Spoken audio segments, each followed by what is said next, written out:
first, we're starting out with a story that we've been covering here on KATV. And so a group that is working to amend the Arkansas Constitution education article, they're gathering signatures to get that initiative on the November 2024 ballot. That's AR Kids. And we're also joined by another organization. Yes, so Opportunity Arkansas, who's a strong supporter of the Arkansas Learns Act, joins us now. So we have Nicholas Horton, the founder and CEO of Opportunity Arkansas, is here, as well as Bill Kopsky with AR Kids, to give us both their thoughts on this. So, Mr. Kopsky, you, with all that we just said, with private schools receiving public funds as a part of the Arkansas Learns Act, should they be held at the same standards as other schools as well? Yeah, that's our amendment has three core components to it. So the first, it creates a right to four of the most effective learning strategies that we know of. So that's pre-K, after-school and summer programs, quality special education, and support services for kids in poverty. There's no way to really achieve an adequate education without those four things. Second part of the amendment takes the minimum standards that we currently have and puts them in the Constitution so that lawmakers can't water them down. And then the third part is what you're talking about. It creates a level playing field for any school that receives public funding by requiring them to follow the same standards. And so that's a fundamental part of what we're doing, yeah. Thank you for that, and I appreciate both of you coming in today as well. Yeah. And Mr. Horton, you say that, I know your organization says this could affect religious freedom. How is that so? Yeah, look, I think there's a lot of aspects to this that frankly have just not gotten enough attention, and I'm really grateful for the chance to be here today and talk about that. I think the religious freedom component is a big part of this because a lot of these private schools, I think even the majority of them in Arkansas, are religious in nature. And when you're talking about, it sounds nice to say fairness and equal standards and accountability, but when you're talking about restricting private schools and telling them what they can and can't teach, I think that's really problematic, and it raises some important constitutional concerns. The other thing I would just say is I think it's a bit of a myth. In fact, I know it's a myth that private schools have no accountability or that there's no transparency. I would argue really strongly, frankly, that private schools have more accountability than public schools do because they're accountable directly to parents and families. And if families aren't getting what they need from those private schools, they can go somewhere else. And I think that's a good thing.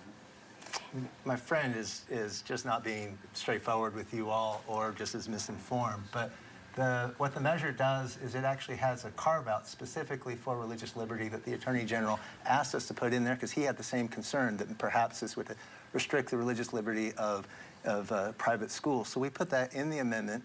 The Attorney General then approved it as being acceptable. The other part of it is that what we know from the data is that private schools that take public school vouchers actually draw student learning down. So student performance declines when students take private school vouchers.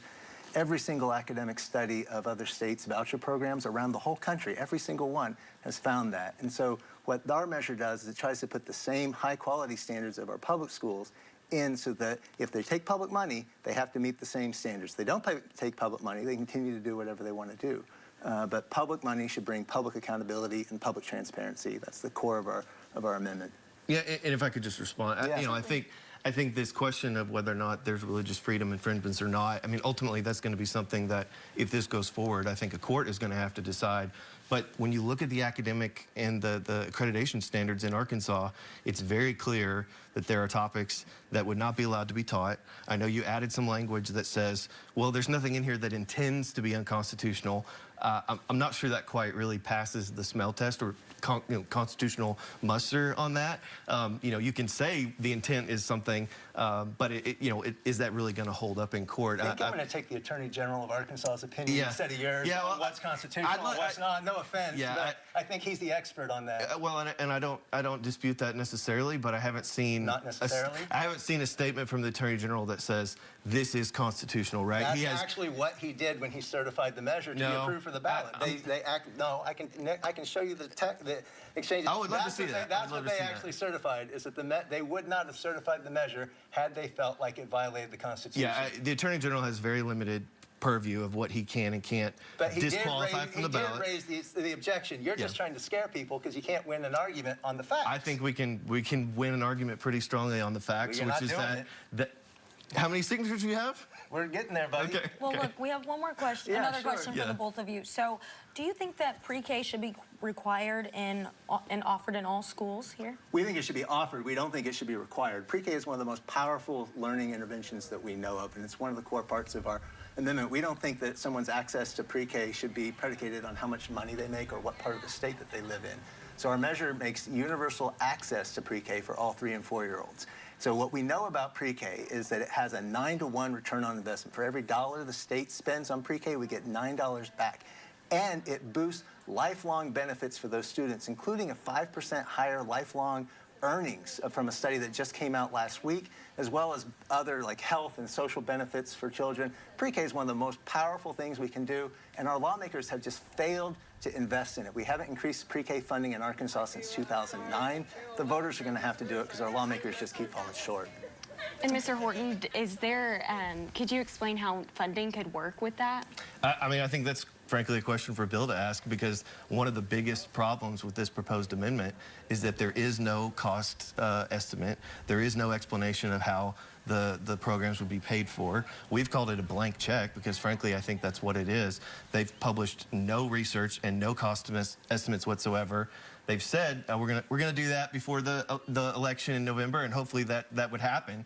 But I think it's a big open question of how these programs would be funded. And look, if we want to have a debate about pre-K and all these other programs, let's do that. We've got a legislative session coming up in January. Let's have a conversation about that. But why does it have to be coupled with this 5-page amendment that was frankly slopped together and is going to be thrown out before the voters potentially? And we have no idea, voters have no idea how much it would cost. And by the way, by the time it passes, it's too late at that point because it's part of the state constitution. So that blank check will be handed to the legislature to figure out how to pay for these programs. And frankly, there's no plan in place for that. We trust Arkansas voters to decide whether our measure has been slopped together or not. And the facts are that lawmakers have failed every time they've met since 2009 to increase funding for pre-K. We don't have hardly any access for 3-year-olds in Arkansas. Even access to pre-K would save a family with young children up to $6,000 a year. Nothing in the Constitution has a cost tied to it. It's up to the legislature to put the cost, to allocate enough money. We think that these are fundamental rights because it's the only way, the only way we rise from the bottom of education rankings in the country is to invest in pre-K, after-school and summer programs, improving the abysmal job we do on special education, and helping kids in poverty. If we don't do those 4 things, we're never going to achieve the quality education that all of our kids deserve. Those things we think are rights, and it's up to the legislature to determine how much money and how to pay for those things. Well, I would argue that they're not rights, which is why they're not in the state constitution. And I would say, look, where we're at now with the LEARNS Act, with education freedom, we've made more progress in the last 2 years on education rankings in the state of Arkansas. And frankly, this proposal, it would take us backwards to the way of doing things that we've always done them and expecting a different result. I don't think we need to go backwards. I think we've made some really good improvements in the last few years, and we need to keep moving forward. My friend Nick again says that we're going backwards and to status quo, but at the same time have this radical proposal for pre-K and after school and summer and help for kids in poverty. So are we going backwards, or are we radical, or what? Which way are you going to play it, Nick? You want to go backwards to the standards that have made us last in almost every education category in the country, and undo education freedom, which is giving options to Arkansas let's parents. Talk about our measure does not undo freedom. We have one more question before we head out. Is there anything you both would like to add for people that want to be more informed today? So, folks, we have just a couple of days to continue collecting signatures. Signatures are due July 5th.